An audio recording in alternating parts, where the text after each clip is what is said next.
এইটার মধ্যে দিয়ে এইটা আসলে কিভাবে কি করা যাবে? আচ্ছা তারপরে চেষ্টা করি।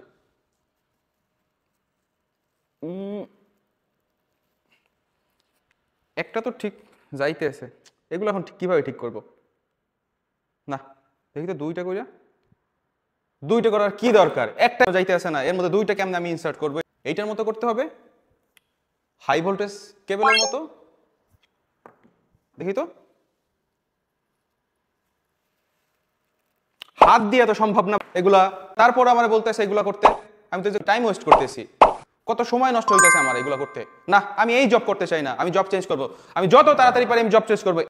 একটু আগে আমি আসলে আমার আসলে খুবই রাগ উঠছিল, আমি খুবই আসলে রাগ নিয়ে আমার বসের সাথে কথা বলছি। বস তারপর বললো যে আসলে সে আমার জন্য একটা মেশিন আনবে, যেই কথা সেই কাজ, সে আমার জন্য এই মেশিনটা আনছে।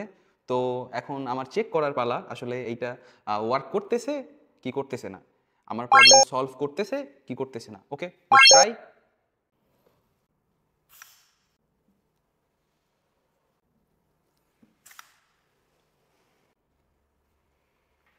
হ্যাঁ, দেখুন কত অল্প সময়ে 2 থেকে 3 সেকেন্ডের মধ্যে, বা আপনি 3 থেকে 4 সেকেন্ড হাইস্ট হলে লাগতে পারে আপনার, আপনি খুবই সহজে এটা আসলে করতে পারতেছেন, আমি যেমন করতে পারতেছি।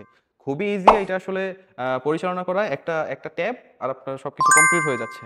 তো আপনারাও যদি আমার মতো এই সমস্যা ফেস করে থাকেন, হাত দিয়ে যখন আপনারা ইনসার্ট করতে চাইতেছেন টার্মিনালের মধ্যে, you can try this machine. হ্যাঁ, ইট ইজ গুড।